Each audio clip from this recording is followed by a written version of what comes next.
beyond the veil of sleep. Happy hours.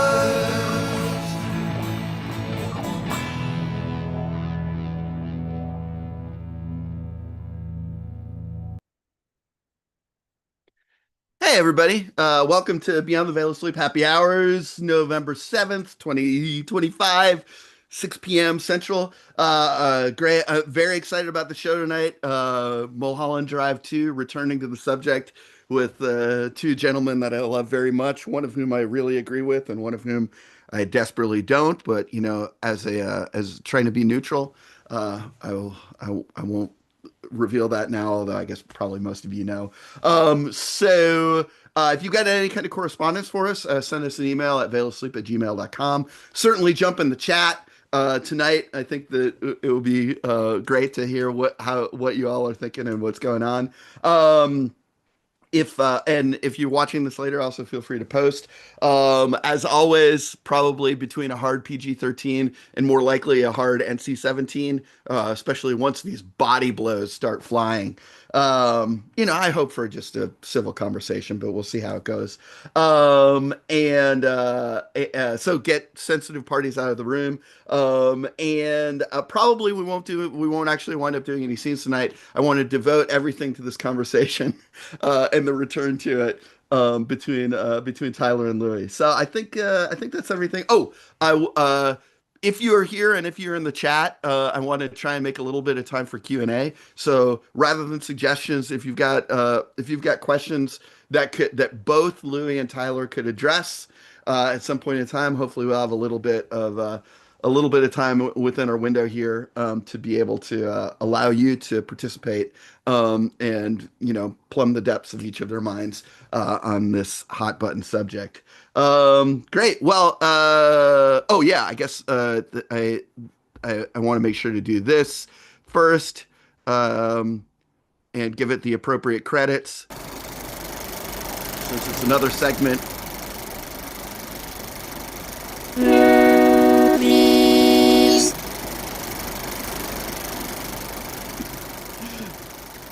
All right, great.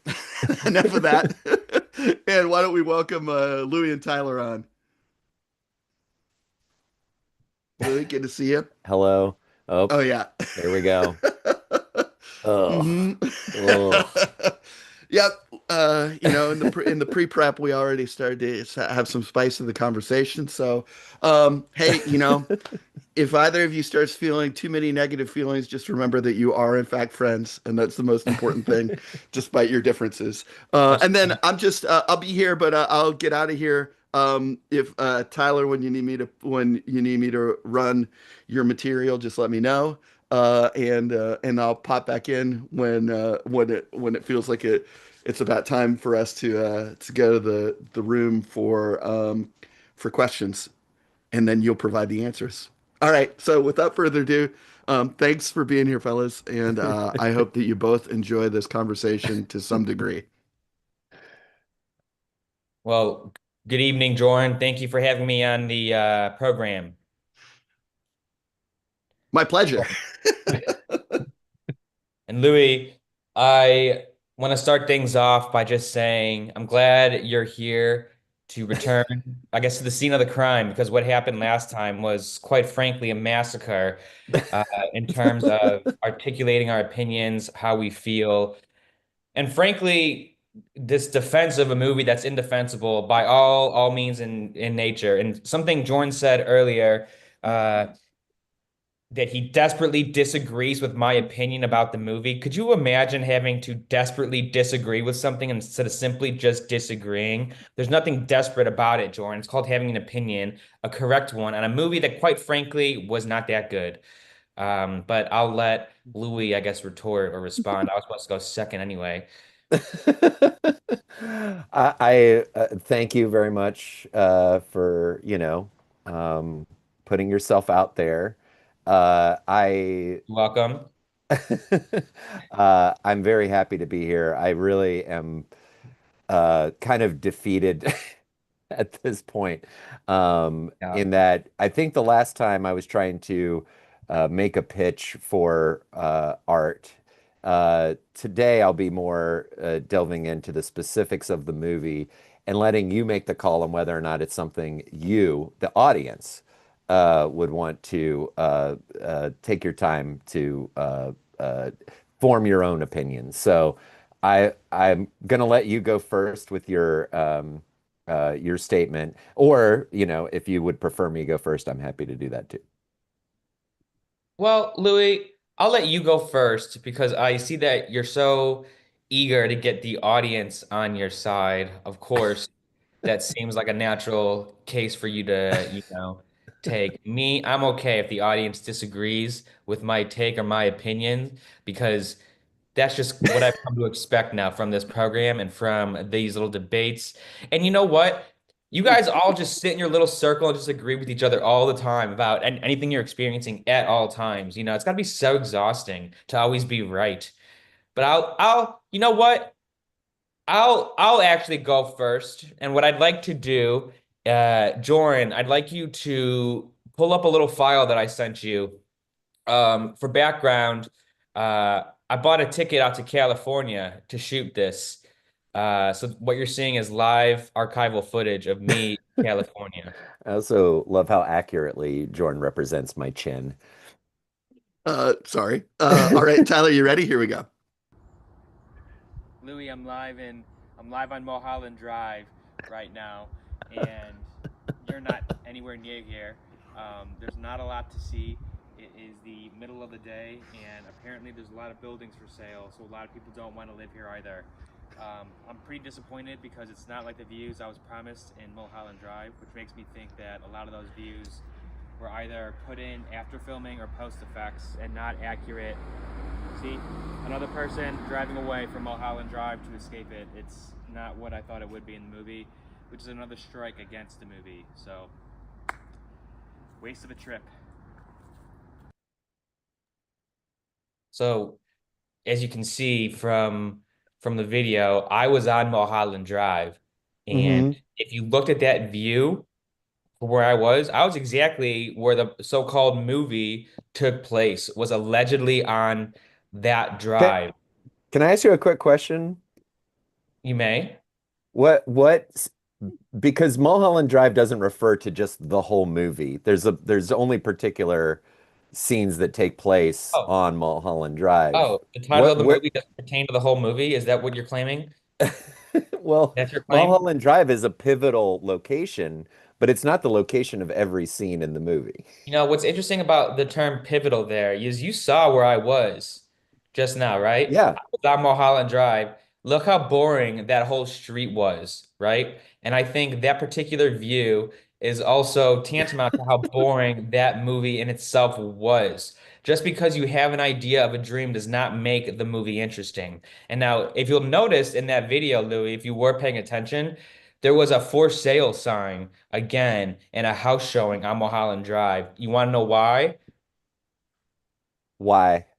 Because they must have saw the movie and realized that they're living on a street of a really boring, not interesting kind of movie, that has way too many personalities to it. And if you saw Louis, if you looked close, I also referenced it in the video. There was a car leaving. There's a car actively leaving the drive. I wonder why, Louis. Huh? No, no, that's a good point. That's a very good point. I'll accept that point. So yeah, no, keep going, keep going. I stand by what I said. The movie is a two-star movie. What Okay. else do you want me to say? I Well, mean, okay. So what the first one of the first scenes in the movie where uh we're driving down, I mean, supposedly Mulholland Drive, right? It's allegedly, at night. Yep. allegedly, Allegedly. allegedly. Yep, yep. Uh is are you claiming are you claiming that the location of where they have a car accident is somehow a tick against the movie itself? Yes, I would say that's a major tick against the movie. in and of itself. And just for the audience at home, Louis, have you ever been to Mulholland Drive? I have not. I have not. I have, yes, no, I have not. Interesting. That's really interesting that you've never been to Mulholland Drive. I've been to Mulholland Drive.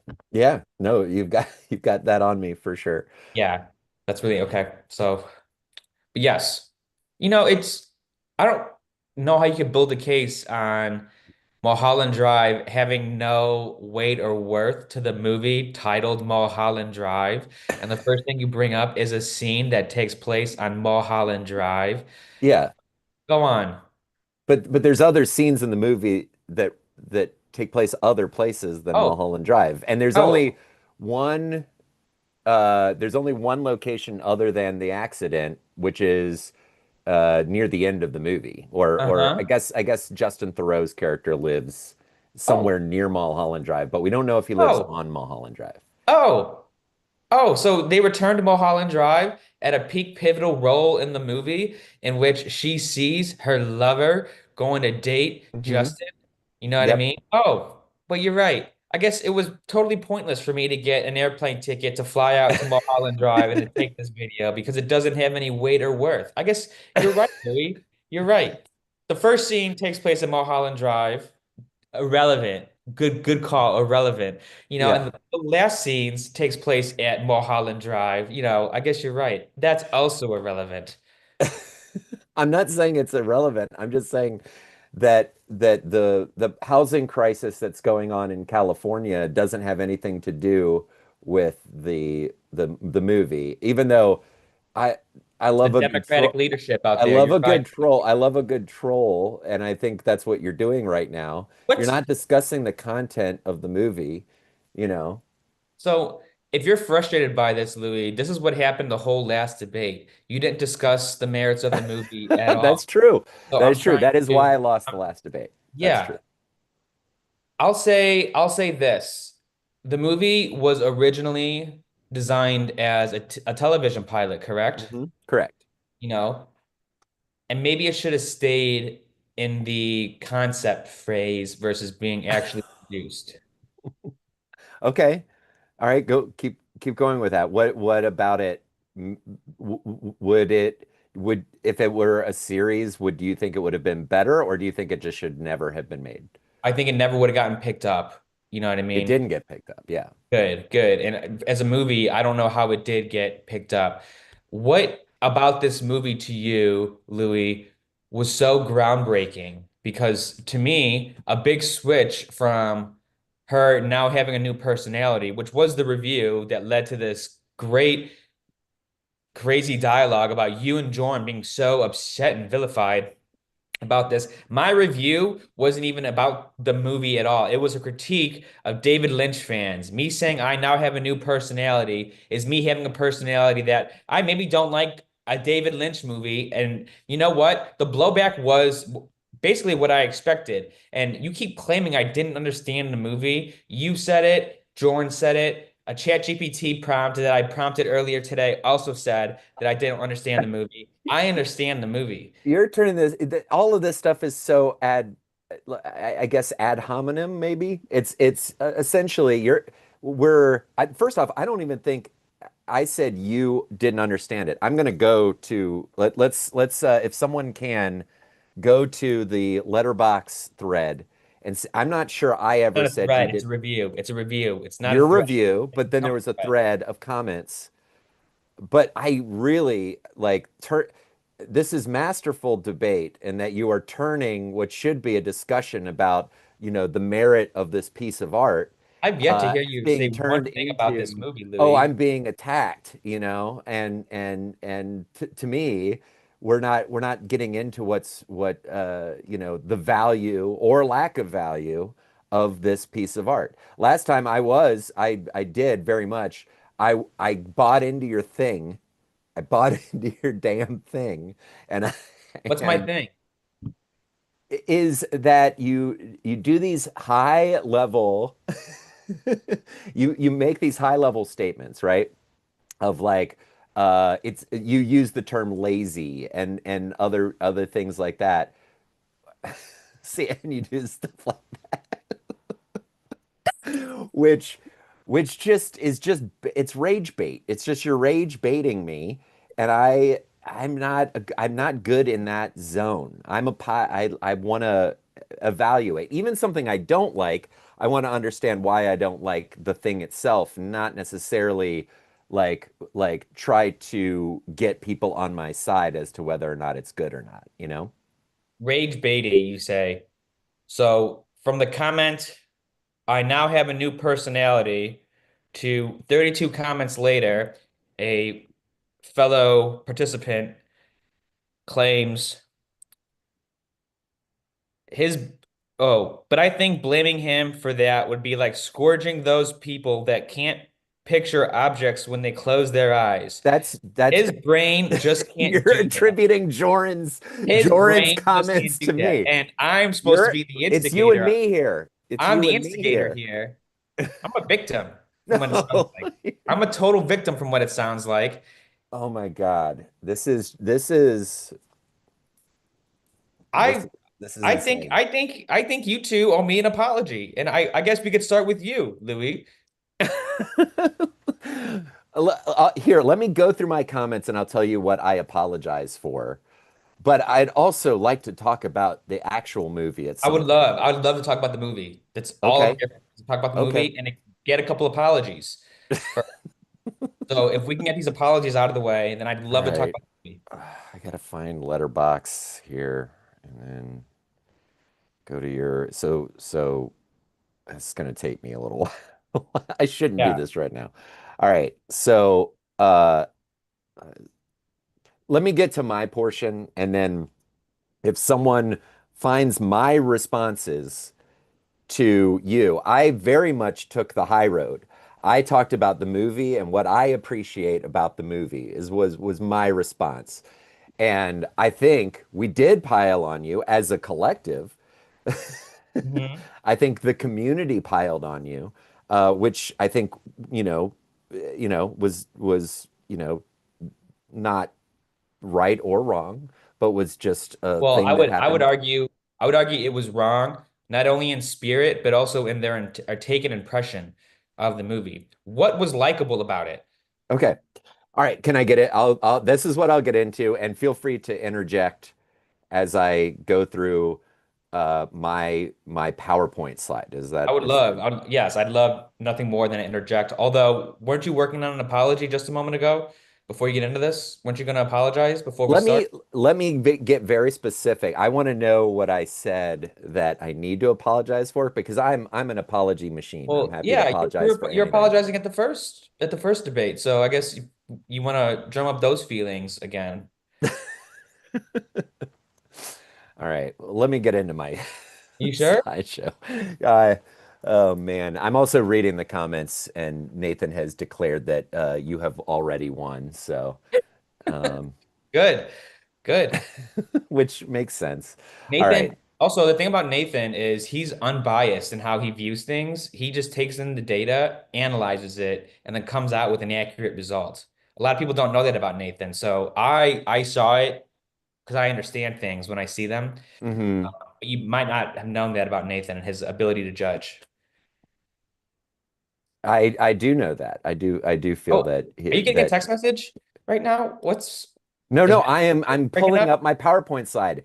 I'm an old man pulling up a PowerPoint slide. Can you Wow. can you just Oh my God. I would have taken this just as a I note. I would have taken this and run it through ChatGPT and asked it, how can I prove my point? And then I also would have had to add some graphics because I don't see a lot of graphics on this opening slide. But go ahead. well, I didn't want to dilute from the message, so I decided to keep it very bare.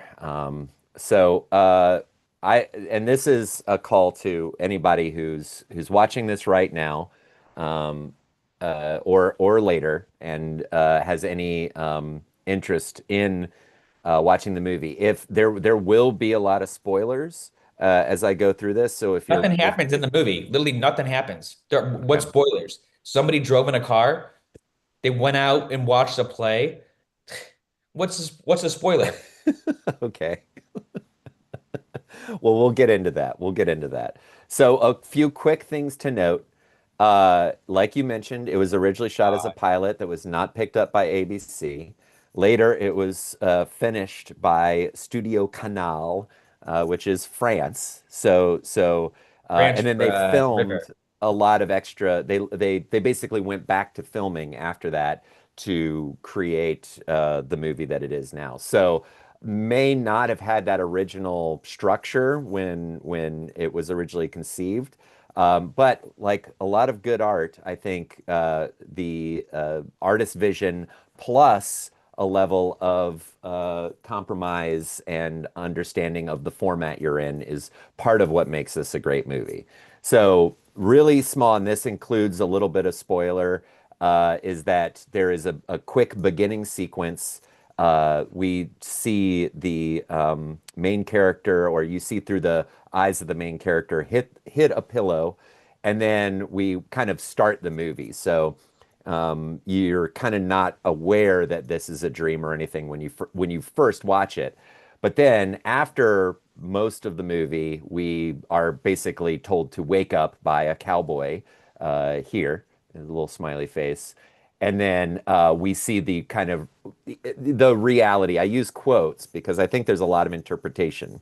I think even considering the main portion, a dream, you can almost think of it as a fantasy or potentially something that happened before a tragic event later in the film. So, there's not a clear, definitive answer. I don't consider the structure a twist because you're not even made aware necessarily. You do kind of see the character kind of become another character. You don't necessarily you're not told that something is a dream or anything like that. It's not like a big reveal. It's more just the structure of the movie that then you realize is the structure of the movie and makes you rethink a large portion of the movie. So, do you have any arguments with that, like just the overall structure of the film?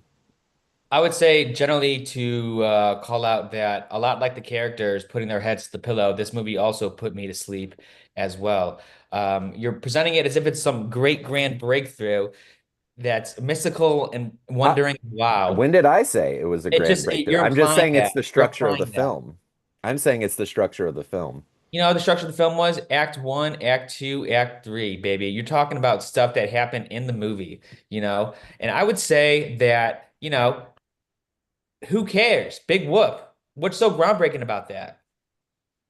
Okay, no, I'm not saying it's groundbreaking to reveal that something is a dream, but I do think what we see over the course of the movie is this kind of connection between a scene. So this was my experience of the movie, right?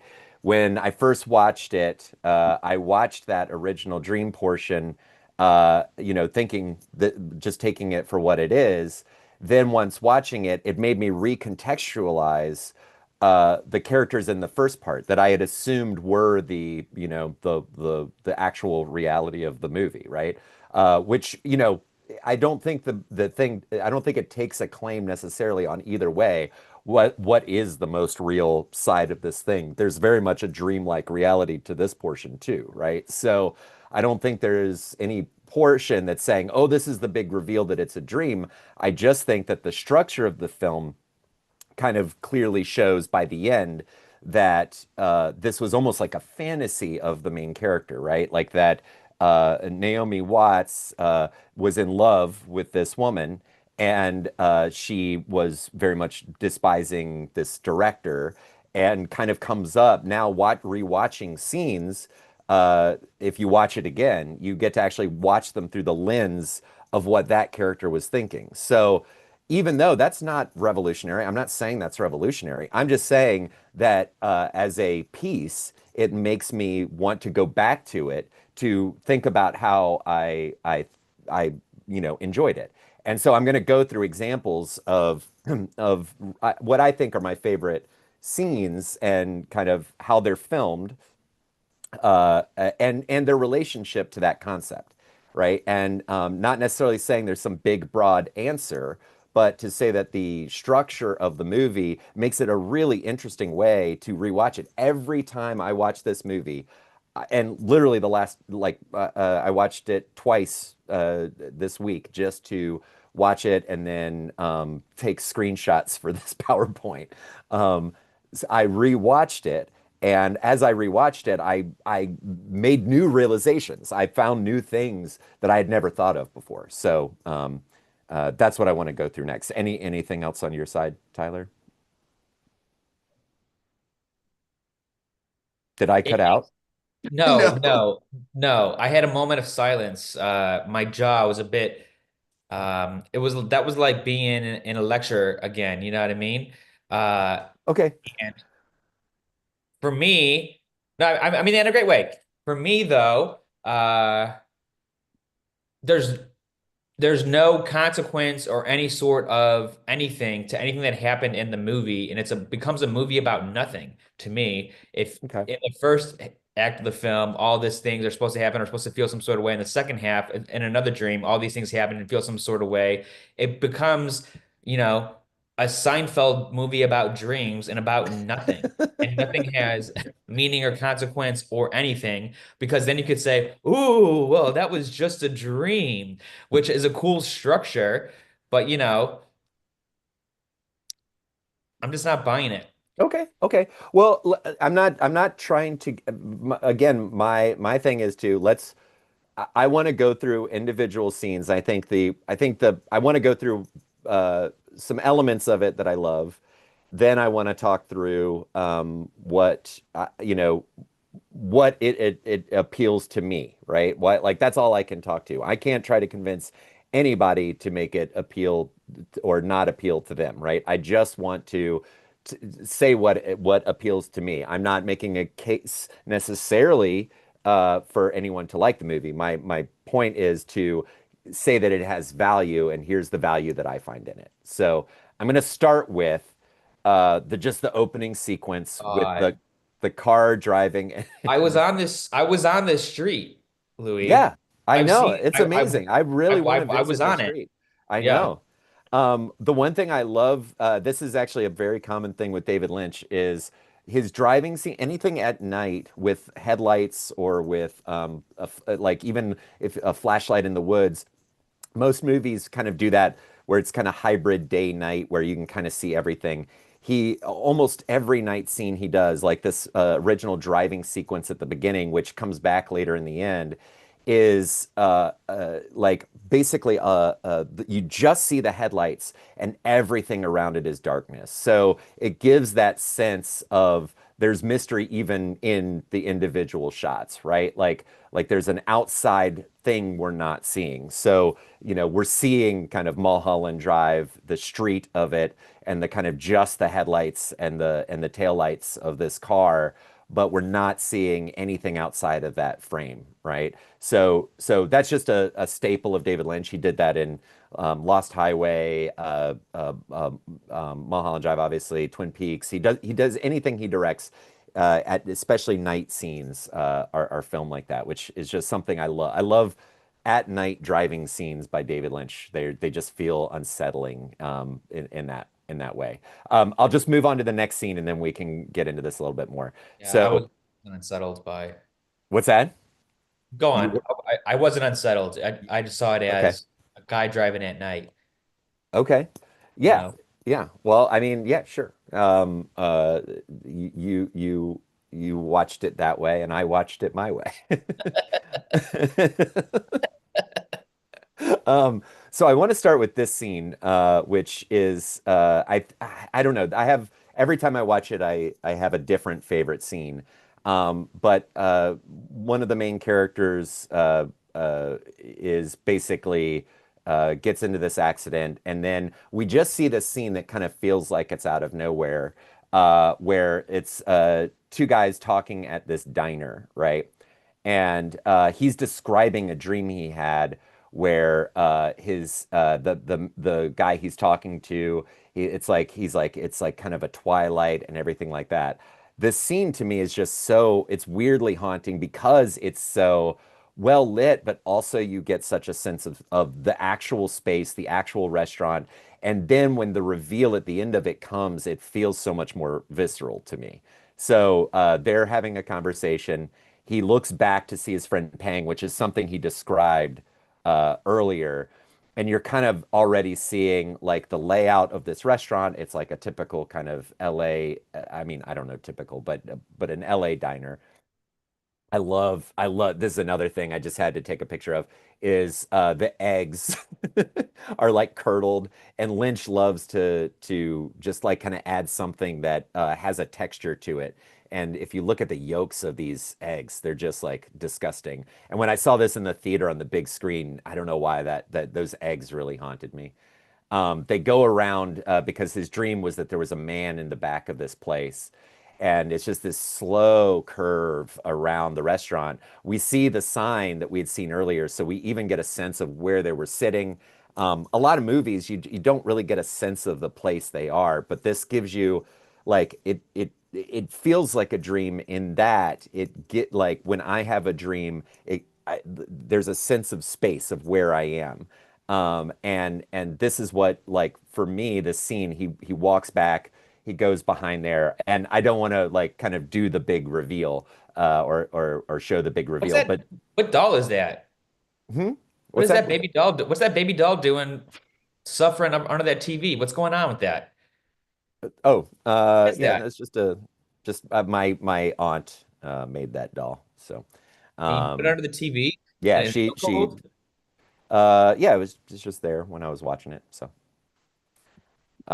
So yeah, so that scene to me is like very visceral, and I think just a good example of, to me, David Lynch is like very um, like he does everything with intent. I mean, even this, I mean, even if you look at things that look messy, th there's time spent on kind of every element to kind of give you that frame. So if you're watching it like I do, which is kind of really in really taking in the images that are kind of put in front of you, and you're not even quite sure how it's affecting you. That's what this movie does for me. It's not necessarily something where I'm like, oh, this means something or doesn't mean something.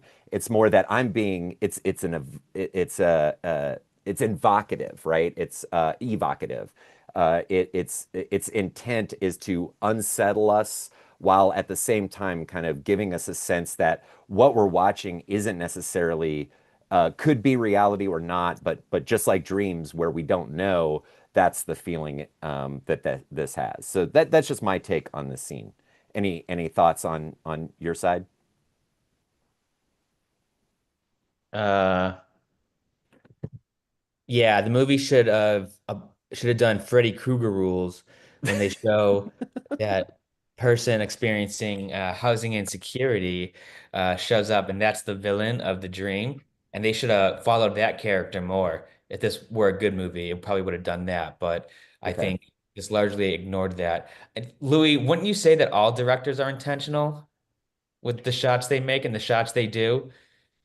I would say yeah. I mean, I would agree with that, but I would say that there are different things at play. Like there are movies I see where it just flat, right? It feels like they are filming the scene Like in what? order to get the dialogue and get the scene out the door. Like There's what? no intentional framing, and I don't no, I actually, you know what? I'll say this. I think there there are movies where it doesn't feel like there is intent behind the meaning of a shot. I think of I don't know. I don't want to like because I don't want to shit talk a movie. You like movies too much. You can't name one movie. Name No, I one. can name movies, but I don't want to Name name a it. movie that someone else likes and hurt their feelings, you know? So Why would their feelings get hurt that you didn't like the movie? Their feelings get hurt. like the director who did I'm trying to think. There are directors that do style for style's sake. And when I see style for style's Like sake, who? yeah, I'm not a fan of that because I Who? don't think there's an intent behind the style. Saltburn, the guy who did the person who did Saltburn, and what's the other movie? Yeah, I I feel like really there's like a lot of Saltburn. what's that? I really like Saltburn. I really like that director. Well, I'm sorry.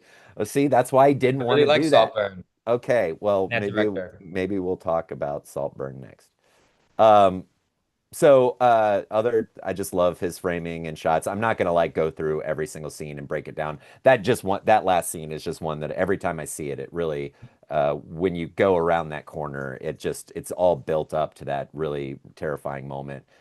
Things like this, where it's just like there's this really unsettling quality. This man just sitting in a room behind glass where you have to speak through and it's Michael. I want to say I forget his last name, but he was in Twin Peaks. But just this bizarre image. He was Uh, also in Carnival, oh, cool. I did like Carnival. but Um, yeah, we'll talk about that series later yeah. too. So the reason I put these in these three shots is there's to go back to the structure. Uh, there are moments in the dream that seem to communicate with the reality outside of the dream. And there's like a kind of a power structure, which is this man who seems to be able to control Hollywood. And if you think about it, right, this movie was made like basically was almost shelved because of like a corporate movie structure, right? And so a major theme of this is like these kind of men in charge who have these connections to do these things that are just kind of outside of people's control, and they are the direct connection between this kind of what is this dream reality where she's becoming a movie star and all these and she's falling in love and all these things and the kind of this is like a connection to the real reality, right? Like uh, uh, he like calls someone to call someone who I love this shot too with the like one light on a wall highlighting a phone. Like it's just like so like everything again is like David Lynch was a visual artist. He was a sculpturist. He was a painter, and he wanted these shots to have this kind of feeling to them where there's something everywhere in this frame, and I just love this. And then the call, which maybe I don't know if this guy like that's the thing is a lot of these things are theories. But it feels to me like there's a connection between that, and it is this like powerful structure, which is a reoccurring theme. And I'll get into that later too. So yeah, that's kind of one piece of this. Again, I don't know what it means. I'm not trying to even say that there even is a meaning because David Lynch, a lot of his stuff is very just kind of inspired by his own dreams, his own just kind of meditation and things like that. So uh, uh, you know, I don't even want to say like, oh, this is what he meant by this. It's just what I get out of it when I take this movie in. So, any thoughts there, or am I? And Yeah, I, I think that phone, you would never need a light at the phone in that position ever. If you can you go back a slide? yeah, Right? Look how silly that is. Who needs a light when there's already a light in the room in front of that phone? That's hmm that's inconsequential to the story and everything you're talking about, but I just wanted to point that out for the audience watching at home. If anything, you can't pull that phone out because you would hit the light and then burn your hand if you try to even answer the phone. So I guess you're right in the sense good that point. Good point. what misery, because what kind of total fucking maniac puts a light right in front of their. Also, that's a dial phone too. When was this movie from? Like 2000, it 97? was made in like 90. It started filming in like 98 and then was released around 2001 after 9/11, which I covered in the last one. What were you doing during 9/11? I watched this movie. How many times? Uh, three times the day it came out. Every showing after the initial one I saw, I just kept walking in and going to see it again. And then, I mean, I don't know how many times I've seen it since. Probably. I mean, I've almost. I realized I could say lines in it. That's how much I like this movie. Yeah. wasn't the Iraq-Afghanistan war like a 20-year long conflict? Yeah, so yeah. But you know what? Here's the thing is look how that war turned out, right? So you accused me last time of not signing up. I didn't accuse you. You didn't sign up. It's I not an didn't sign up. accusation. Yeah, yeah. Well, you did accuse me, It's not but accusing you. here's the thing. You Here's just the thing. didn't do it.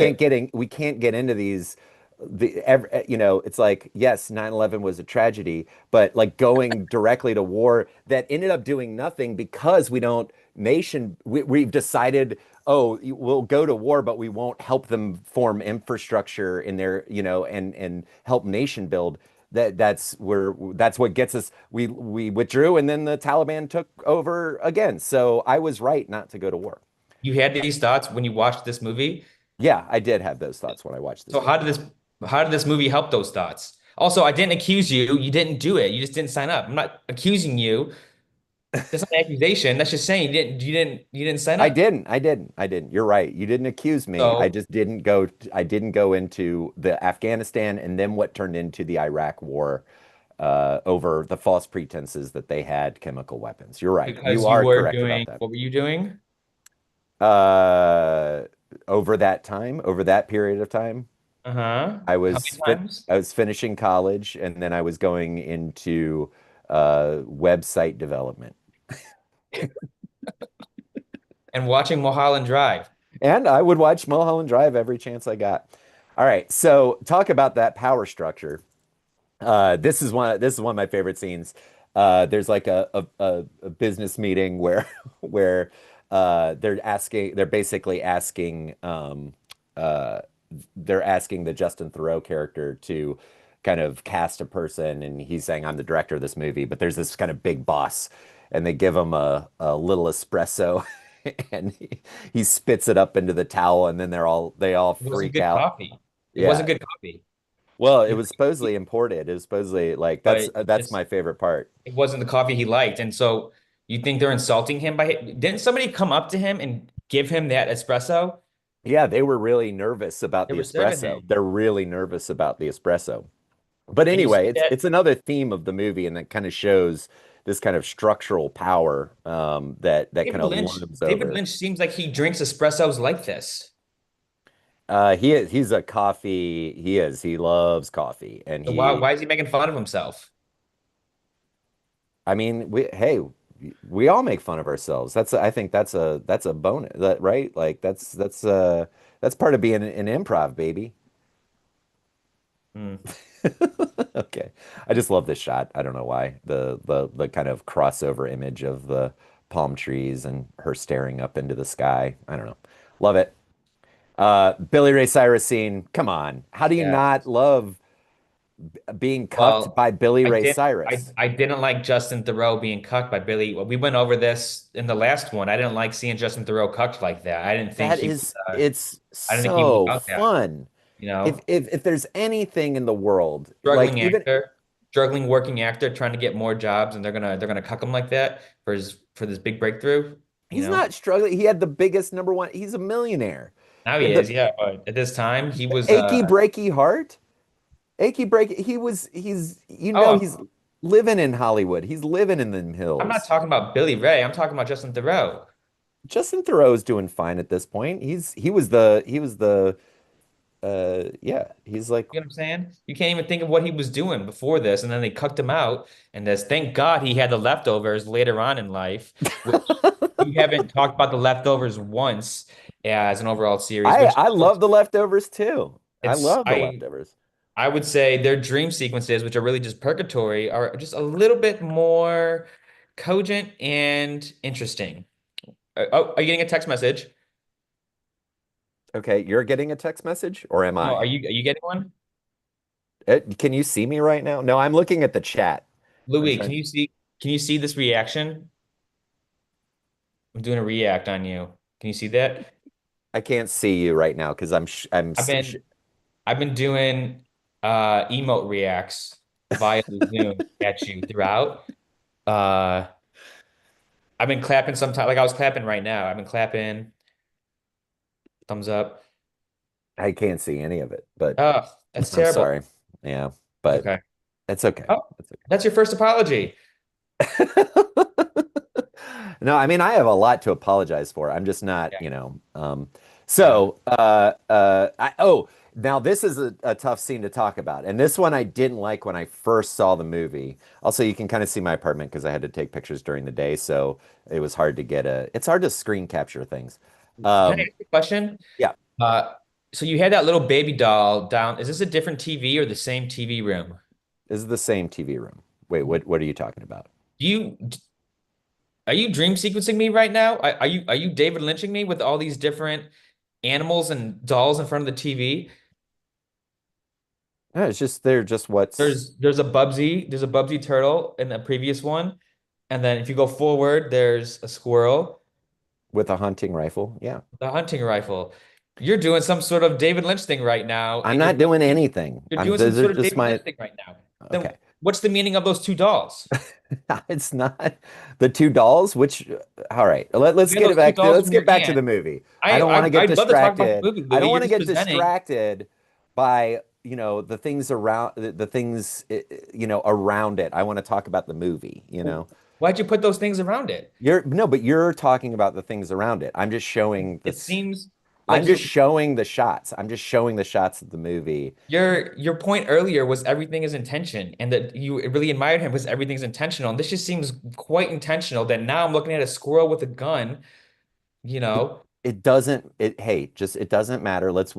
I just want to talk about I want to talk about this scene because this is the one, where I'm a little like, like it took me a while to come around on this scene. And now I realize actually the last few viewings of this movie is where so uh we have this scene where they're rehearsing for an audition, right? And it's such a dumb scene. It's very problematic. It's about like an older man and a younger woman who's there. It's really gross, and they're rehearsing it and they're laughing at how dumb it is, and then they go in to the actual scene and do this, and this scene like Powerful. creeped me out so much. Powerful. Oh, I agree. It is super creepy. But then I kind of realized, like thinking about the power structure that the film had already kind of set up, is that there's this kind of tiered Hollywood system, and that these men are kind of like controlling this. This is such a good example, and I think now knowing, right, that we're looking at a fantasy of Naomi Watts's character, that she walks into this audition and there's this creepy scene, and then she just takes control and she kind of runs the scene and she just blows it out of the park. I mean, this scene I now have come around to like love. It's so hard to watch.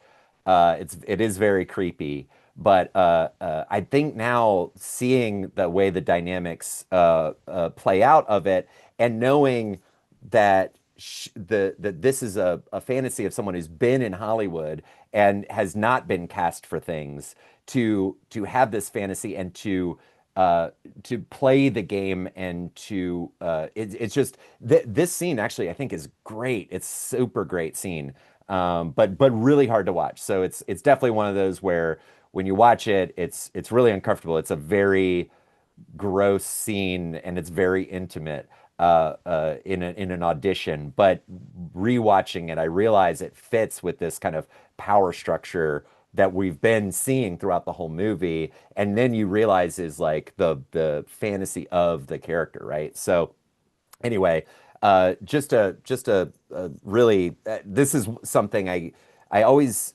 I just keep remembering uh the structure of the movie, and that makes you rewatch every scene differently, right? So that's just my point here. So what are your thoughts on this scene, Tyler? I've watched this movie about 4 or 5 times now. I don't have a great appreciation for any scene that I see ever since I first started to watch it. Um, I don't, I don't know. I felt it was what we were watching. I felt as an audience member, I was creeped out that this old guy had those laying those sweet kisses on her and that she didn't like it, but she ultimately got the role and owned it. I thought it was cool, but I didn't find it as groundbreaking or I don't think fully I've out used the there. term groundbreaking once. No, you have not used the term groundbreaking once. You've only said you're sorry once, and I expected a lot more of those, unfortunately. But yeah, I was happy she got the role in her dream. Because isn't that nice that in her dream though, she did get the role. We Yeah. we Well, can but she also that's took nice. control. She like owned she is the one in control, even though the whole scene is set up for her to be kind of almost like victimized. The it's still gross. I'm not saying it's not gross, and it's not, but it's a truly like representation of like how gross the audition system is and how like the typing and even the like the fact that they're like laughing at this script before I think does a good job of like kind of setting the scene that like this is gross, but she is going to win by being so good at something, which I don't know. I just like the scene. Anyway, so there's You know, that. you Uh, know, if she has amnesia and doesn't know who she is, how does she know how to read? Go back a slide. yeah. You know, I guess Man, you're we don't right. have You're the right. answer for I guess that. I don't like the movie anymore. Really? The light near the phone and the rules of amnesia, you know. There have I- been some wonderful points made, especially right at that moment. But I just want to make sure that you guys know that we have a maximum of 8 minutes left, Okay. What? and I do have three questions. Don't Okay. you? All right. Um, I we feel don't. like That's I great. didn't have it. I think I've hit the things I want to hit, so I can stop sharing now. Amnesia was what you want to talk about in reading.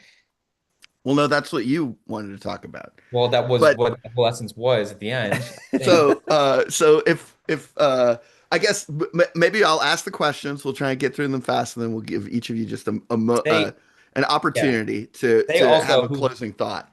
say who's asking the question too, because that'll also influence us. Use their YouTube name, please. Uh-huh. All right. So then the very first one is from YouTube name Robbie Jobby. And Robbie Jobby would like to know, all three of these questions wind up, being slanted more towards one of you than the other, but we'll give you the opportunity to both answer it quickly. If you Moderator. hated it so much, why did you watch the whole thing? I was with a beautiful woman who was in the acts of seduction on me, and I was submitting to those acts of seduction. And so when Oh. she recommended putting this on, though I found it reprehensible to a total waste of time in terms of a viewing experience, I did not want to um, miss my chance, you know? Got it. Louis, how would you care to answer that question? Oh, about why Tyler finished it.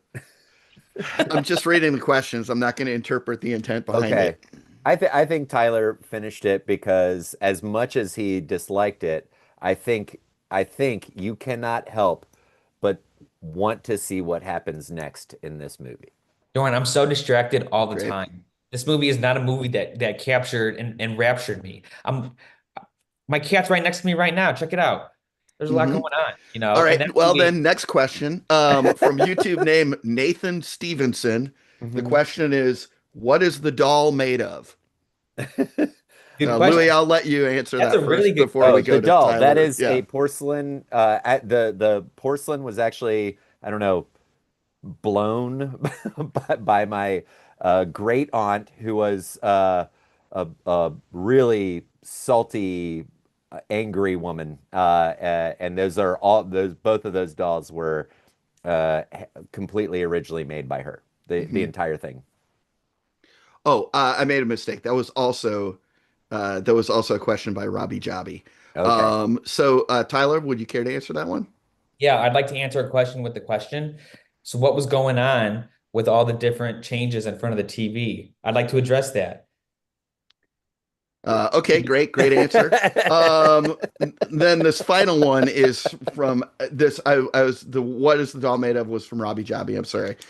Actually, this last one is from YouTube name Nathan Stevenson. If you were of age after 9/11, would you have served?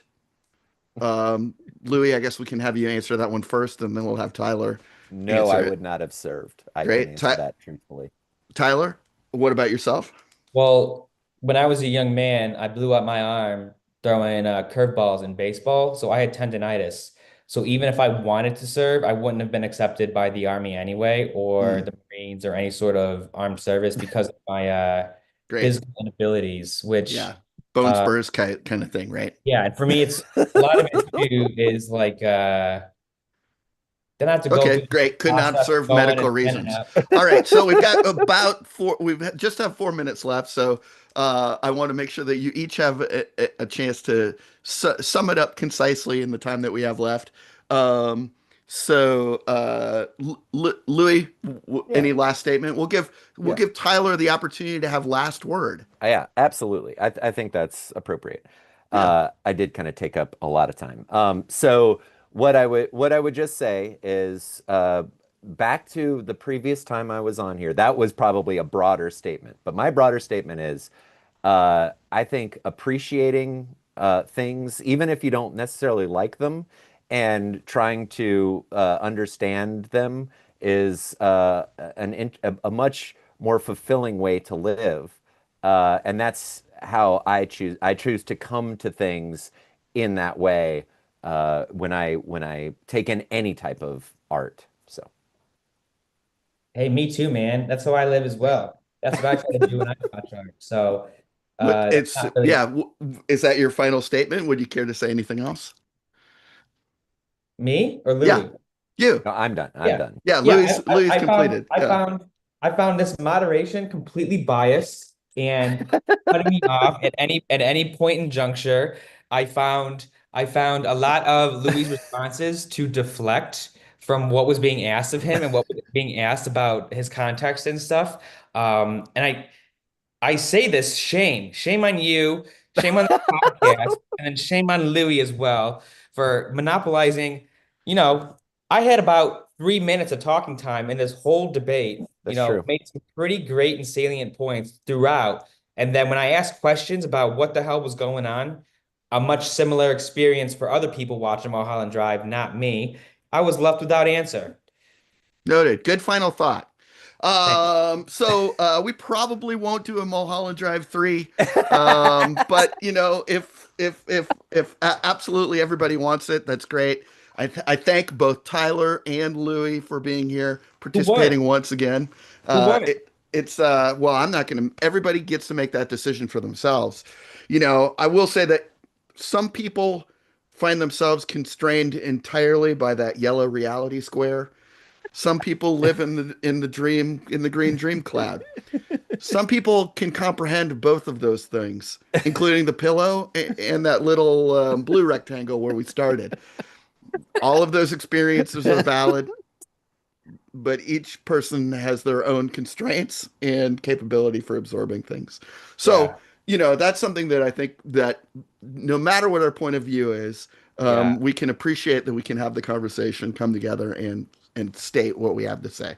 I really Um, identified myself with that statement you just said, Jordan. Louis, so yeah. Oh, yeah. No, I was talking about you. yeah. I mean, I realize that I've been pretty hard on you, and that's not fair. On You me? know? Yeah. You Yeah. said some great things. You wanted an apology, and I give you one. I apologize. You shouldn't push around people that like can't do it, you know? I can do it. I can do it. Yeah, I do it. it's taking advantage of people that just don't have the capacity, and that's not fair. What?